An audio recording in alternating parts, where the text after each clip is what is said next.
In this lesson, we're just going to go over the binomial theorem. So I'm sure you've already come across this equation. Now, I don't want you to master it. I want you to understand where it comes from, why is it important, and then we'll look at the introduction, we'll look at the different formulas that you get to work with under the binomial expansions. Okay, so this is a binomial theorem. It simplifies the idea of you expanding two terms. So it all starts from something very small as x plus 1 to the power 2. So we already know by now that we can expand this. Okay, so we have x plus 1, and then we have another bracket for x plus 1. Okay, so it becomes very important because what if we had put this to the power, let's say the power 20, right? So are you telling me you're going to manage expanding all this, trying to show them? For you to determine the result, it's going to be a bit complicated. So that's why this came in. Of course, at this stage, we already know that if you try to expand this, you multiply x with everything in the other brackets, so that you have what? X squared, and then by 1 to give you x. You got the second term now, again multiply it throughout with what is in the other bracket, so you have x and then a 1, which is going to reduce to what? So you have x squared plus 2x, and then you have plus 1. So that is how you perform a simple expansion. Of course, you're also able to perform, let's say, the third power. You can just add an extra one there, and after you've performed an operation, you can still multiply what you've calculated against the other bracket. Okay, well and good. So now from there, there's a simpler way of approaching it. Let's say we have lower powers. Okay, so let me just create space for what we can do. Okay, so now there's what we call the Pascals triangle, which can also help you to perform binomial expansions easier. So this is the way it comes out. So you have a 1, it starts with a 1, and then we'll start expanding it by introducing new ones. So I'm sure you'll be able to get the trend as we move. So, and then whenever you have any number being written in between two numbers on top, you're supposed to add them. So in this case, if you had 1 plus 1, you have a 2, and then again, always at the end, you're supposed to have 1s.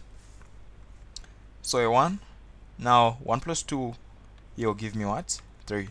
So I'll write a 3 there, again a 3, and then a 1. So this is the way to continue going down. So I have a 1, and then we have a 4, we have a 6. So I'm just adding what is on top. So there it will be what? To be a 4. So 6, 4, 1.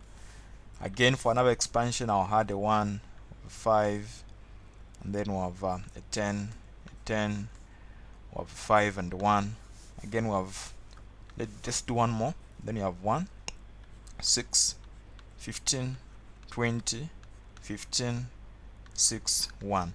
So this can also, this triangle, we call it the Pascals triangle. It can help you perform binomial expansions easier. So now let's try to do the same one that we're from doing. We said we have x plus 1, right? And then the power 2. We wish to expand that. Now, of course, if you're able to remember the answer that we had found, we had gotten x squared plus 2x plus 1, right? So what do you do using a Pascals triangle? So you get the power. What power are we looking at in this case? We're looking at power 2. So this is for the first expansion. This is for the second one. So just like the numbers are telling you, so this is the second one. 2, 3, 4, and so on and so forth. So we'll go where there's a 2, which is this one, right? So I'll just write the ones. I'll write 1, and then the middle term is a 2, and then we have a 1. So I think allow me to just create some space somewhere there. So we have 1, 1, 2, and 1. So what we'll do is for the first part, we'll get what is there, x. We'll raise it the maximum power, which is what? A 2 itself. And then we'll get the other term 1. We'll raise it to the least power, 0. We always start counting from 0. And then the middle part, what is having a maximum power is supposed to start reducing. So the x, which is the power 2, is going to become the power 1. And then the 1, which is the power 0, will become the power 1. And then I'll go to the next part. X, this time around, is now going to be the power 0 because we're reducing. And then the 1 will now be the power 2. And then we are done. So if you try to expand this, Now for the first part, you're going to have x squared, because any number raised to the power 0 is a 1. So 1 times 1 is a 1 plus, and then the middle part is just going to have 2x, and then the other part is just going to have a 1, because x to the power 0 will give you a 1. So which proves that we are right with whatever we're doing there. And then we try to change something there. If we try to change the power, let's say we put the power, maybe let's try the power 5, right? The power 5. What you do is you just get this part. Okay, remember we are counting, so from a 2, 3, 4, 5, so we get that expansion. So the basic idea, again, you start with a 1, which is there, and then you put your x. X is supposed to be the maximum power, so there is no rule there. You can start with either 1 with the maximum power, and then x starts to increase, it will still give you the same result. So, and then in the other brackets I can put a 1, the power 0. I'll move to a second coefficient, which is a 5. I'll write it, and then I'll do as wise. So x now is going to reduce to 4. 1 is going to now increase the power 1 from 0 to 1. I'll move to the next step again. The next coefficient is a 10, and then x is going to be the third power, and then we'll have what? 1 to the power 2. We'll continue moving until we get to the last coefficient, where now x will be the power 0, 1 will be the power 5. So basically this is the way binomial expansion is performed using the Pascals triangle. Now you notice that this triangle also begins to grow. What if I ask you to find the effective expansion of the same expression? It becomes cumbersome because it becomes a little bit hard on your side, not so. Let's say we put the power 30, for example, and then they ask you to say find maybe the first 3 terms or so of that kind of an expansion.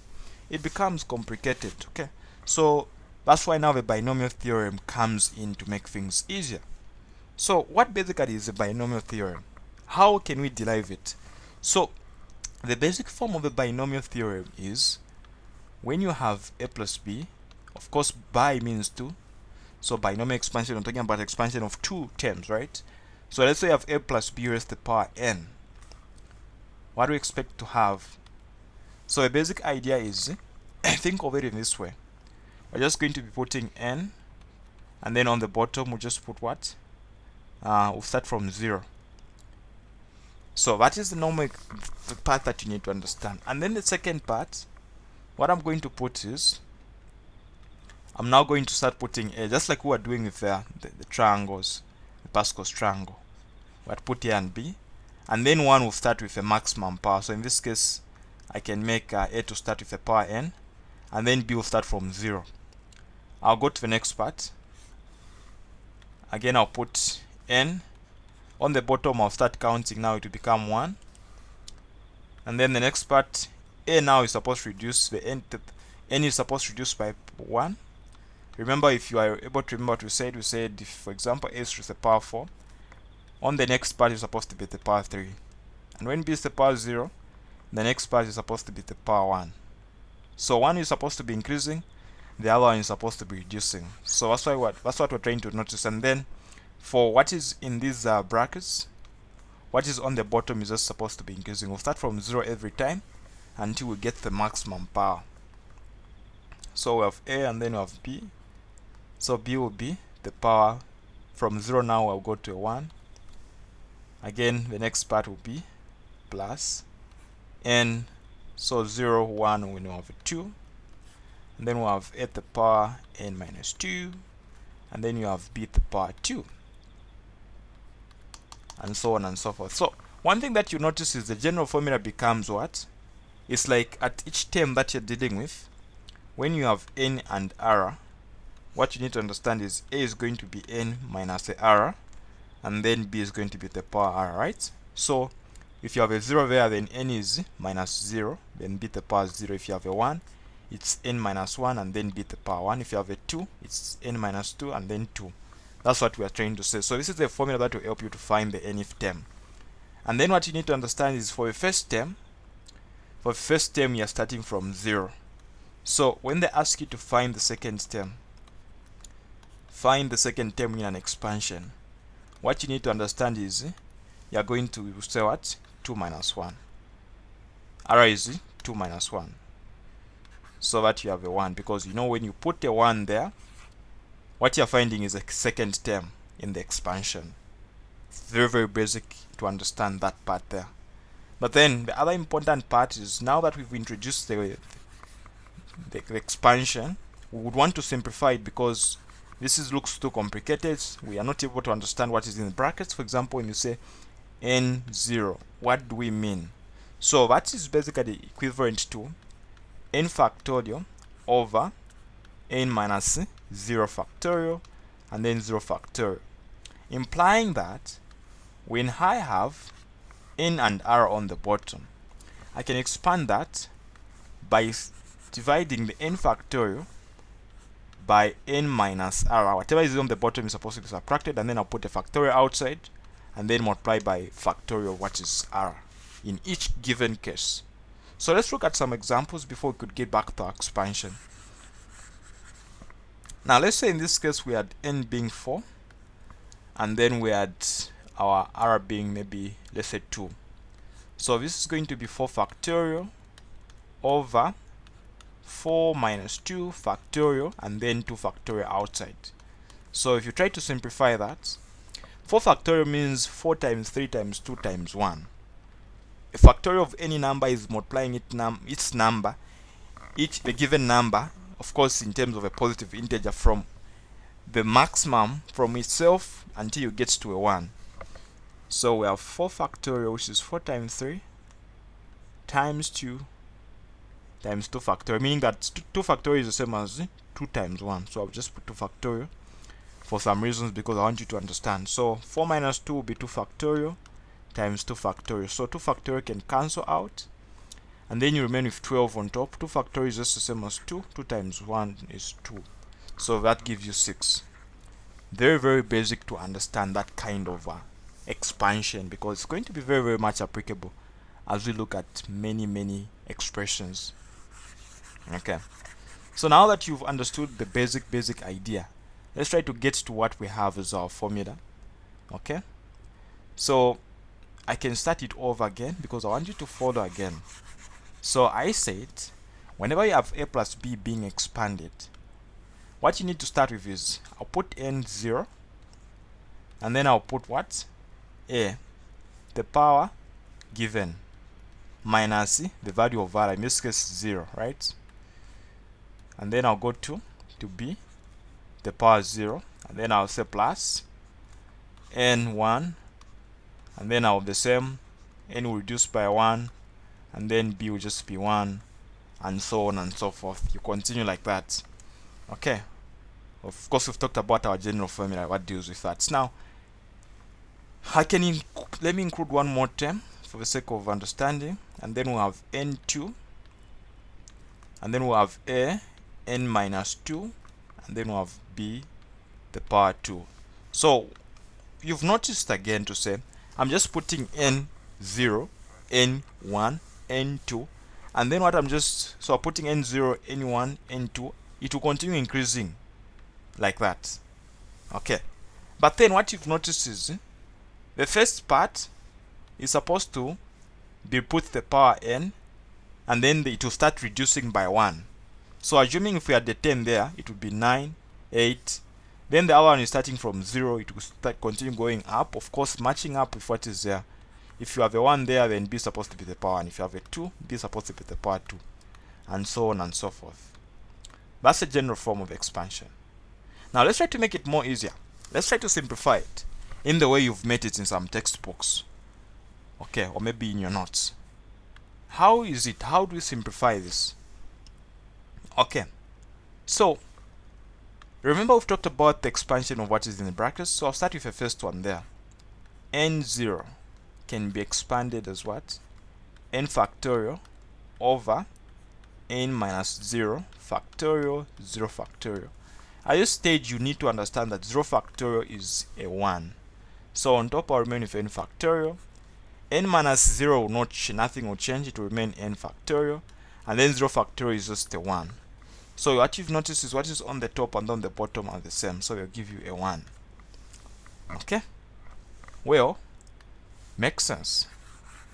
We also know that, which means that irrespective of a number that you're going to have, as long as there's a 0 on the bottom in these brackets, what you need to understand is it's always going to be equal to what? A 1. Whenever you have 0 on the bottom there. So, which implies that that guy is equal to a 1. Then we do know that any magnitude of a number given raised to the power 0 is always going to be equal to 1. And we also know that subtracting a 0 doesn't change anything, so we can just remove that part there. Okay, so we will notice that on the first part only a to the power n is remaining. So we've started simplifying now our binomial theorem. Okay, we just wanted to show where it's coming from. Now it has started simplifying, so we have a to the power n plus the second part, we have n and 1. So now if you have n factorial, we said whenever you have that, it's going to be n factorial, then n minus 1 factorial, and then 1 factorial. So 1 factorial is just 1. I can remove it. And then what is on the top is, you can start reducing it. N factorial is the same as, remember we said 4 factorial is the same as 4 times 3 times 2 times 1.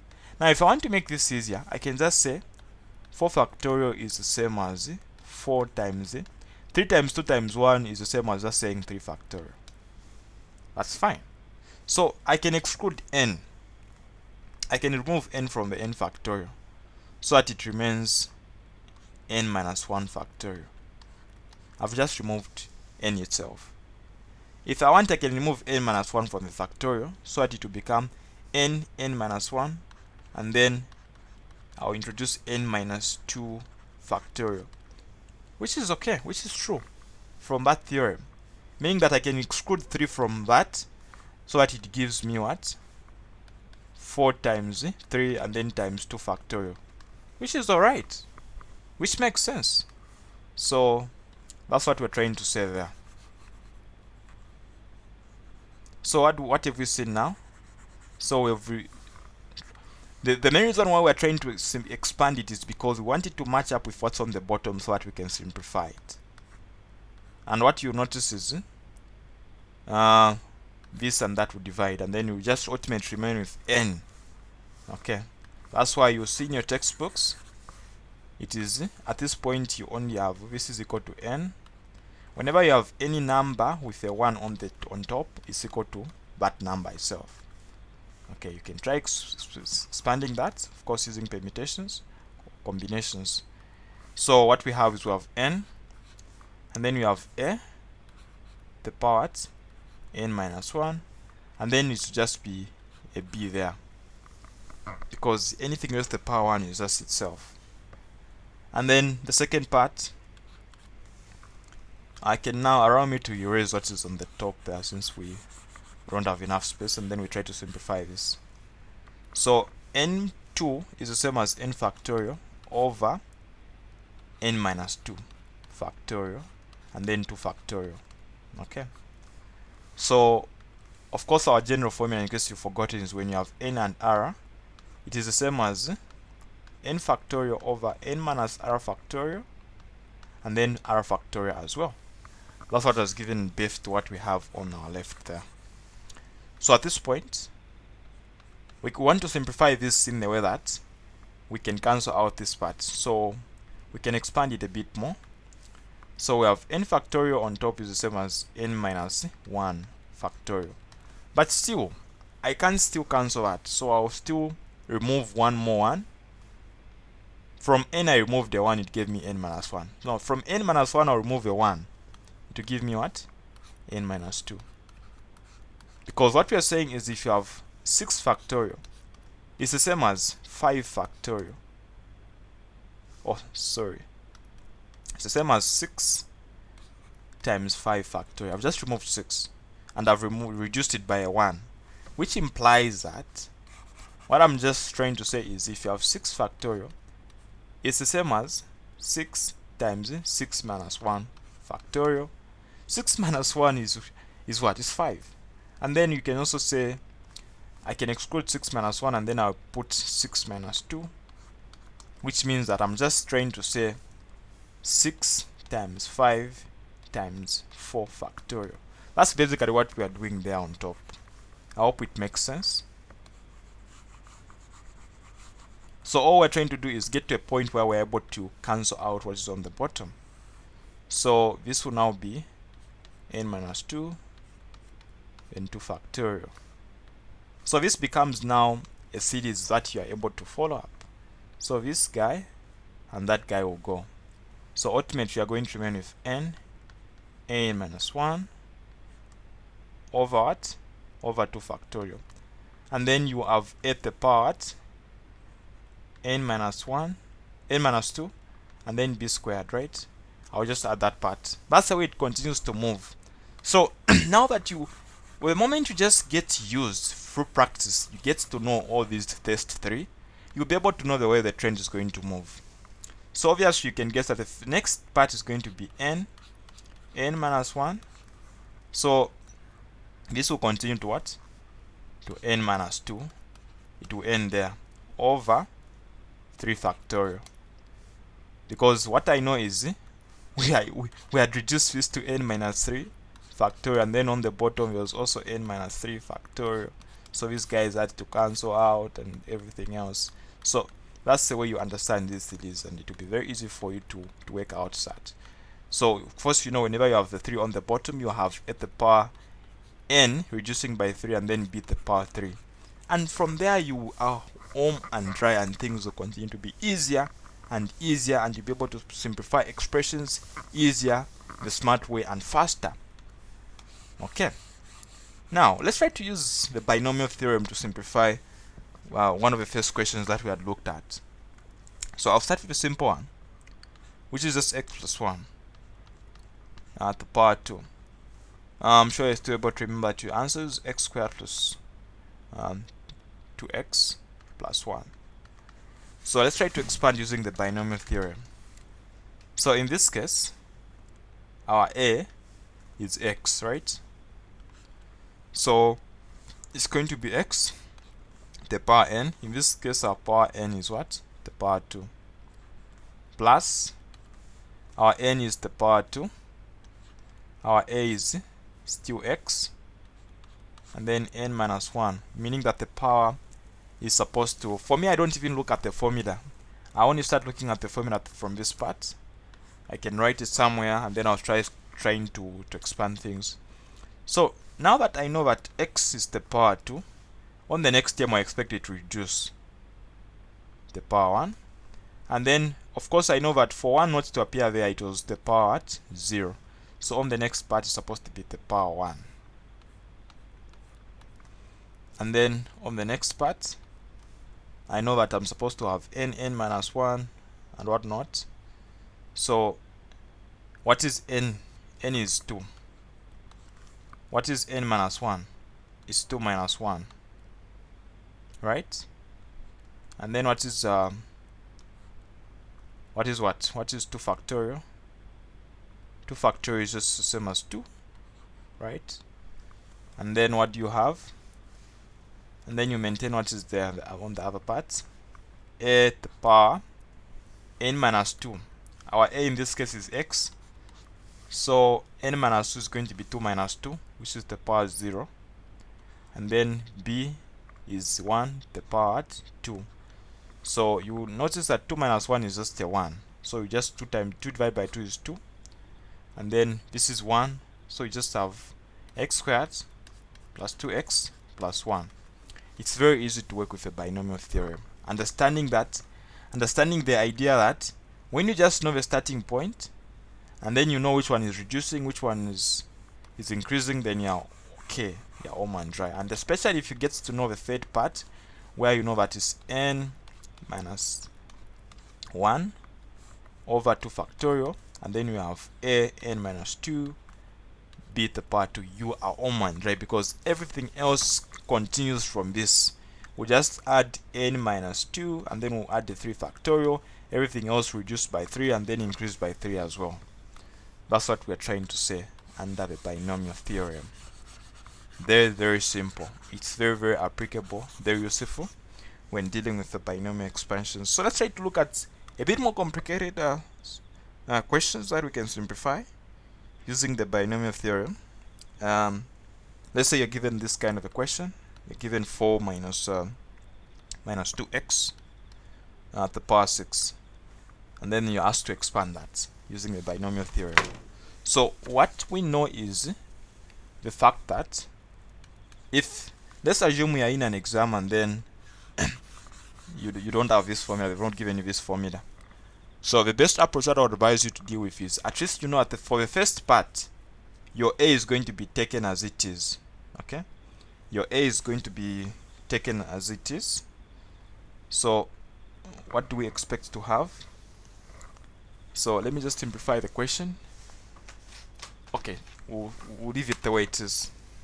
So what you're going to think of is this.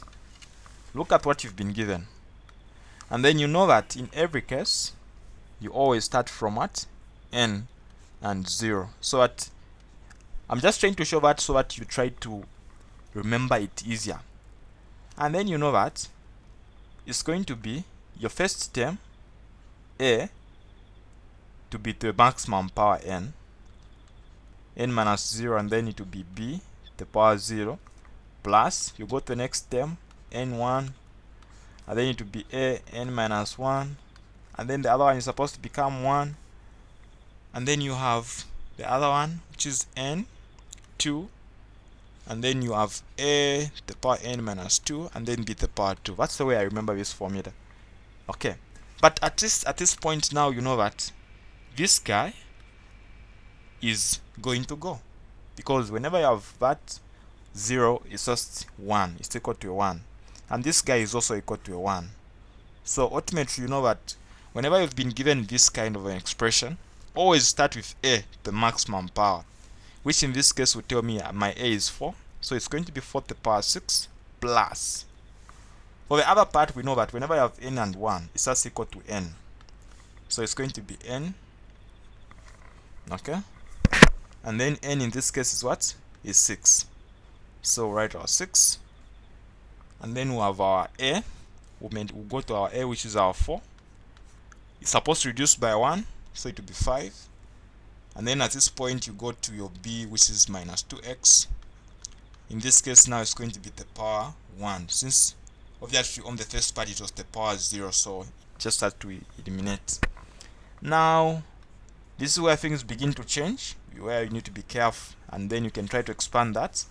I'm sure you're able to remember that we said is n minus 1, and then you just have 2 factorial on the bottom, and then you have what? And then at that stage you get to have the 4. So now it is reducing, right? 6, 5 to become now 4, and then we'll add the new term, a minus 2x at the power what? The power 2 now at this stage. Okay, so let's try to see what we have now.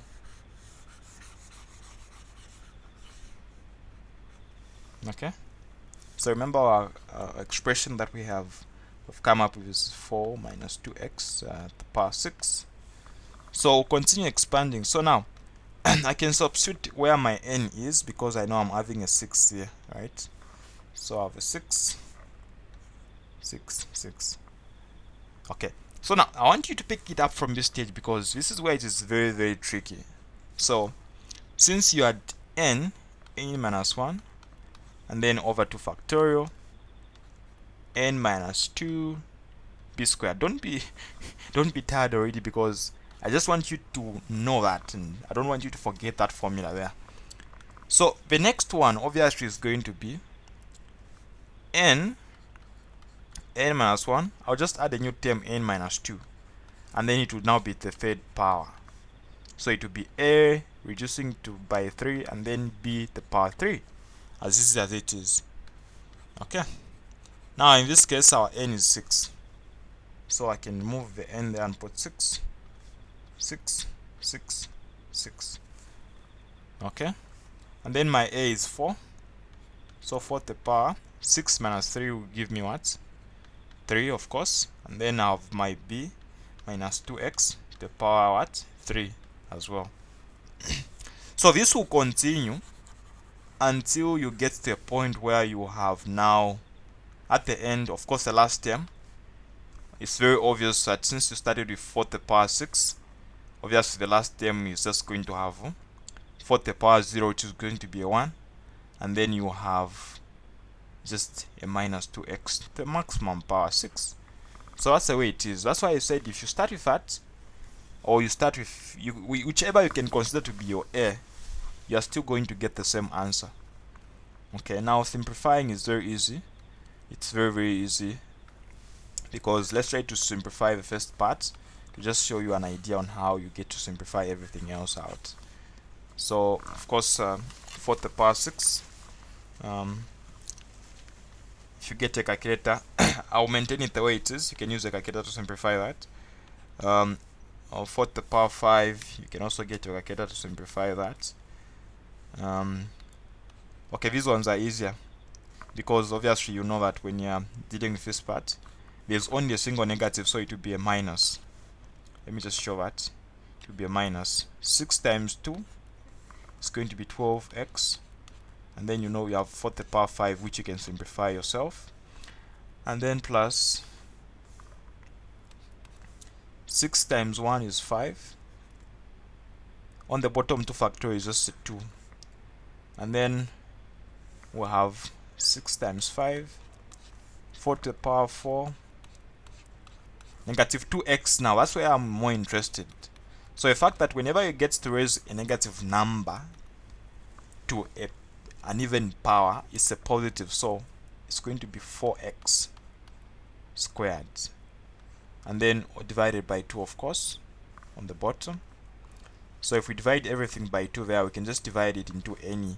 So I will decide to divide it into the 6 to give me a 3, and then you're okay for that part. And you'll notice one thing to say: in the first part there is no x, in the second one there's x to the power 1, in the second one will be x to the power 2. So you continue moving like that until the end, where you now have x being the highest power.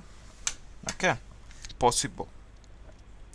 Now, just one more thing to talk about in this tutorial is now the introduction of a more simplified form of the binomial theorem.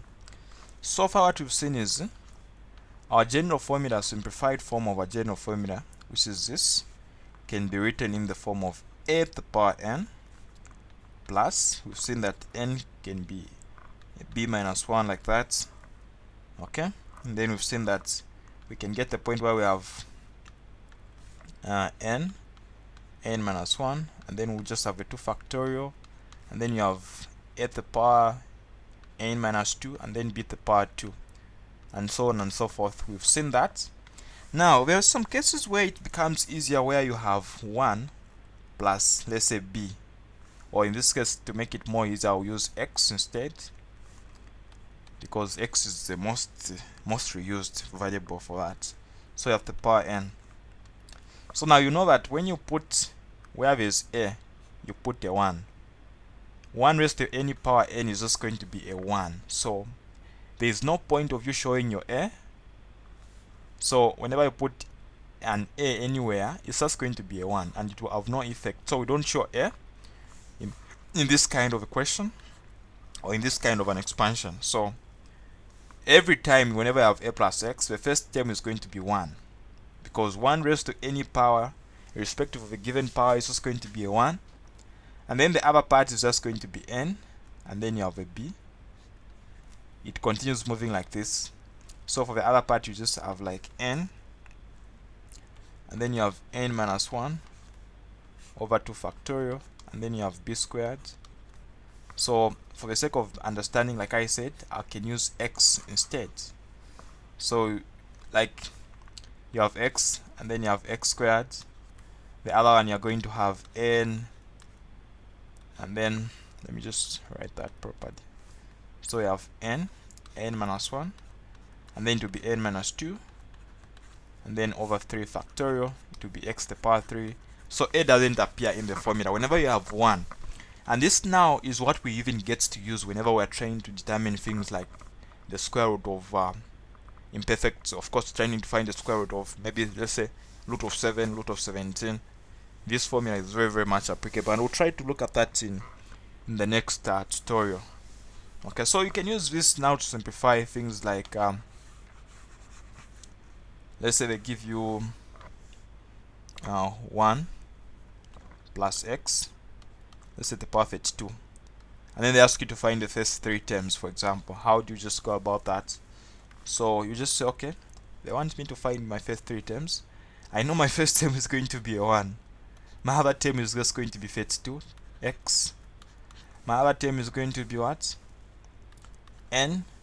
My n is 32, so I have 32 times 31 over 2, and then x squared. So I found my first 3 terms. Of course, I know I'm able to divide the 2 into 32, give me 16. I'll just multiply 16 times 31. Then I would have gotten the coefficient of x squared in such a case. So there are multiple questions that come from the theorem that we've talked about. Things like finding the nth term, determining square roots, finding, let's say, find the 10th term, find the coefficient of this kind of maybe x squared. A lot of questions come under binomial theorem, and I just hope that the basic introduction has helped you to understand, and then make sure you register to access the tutorial now dealing with a lot of practice questions from your tutorial sheets under this topic. Thank you very much for watching, and have a lovely day.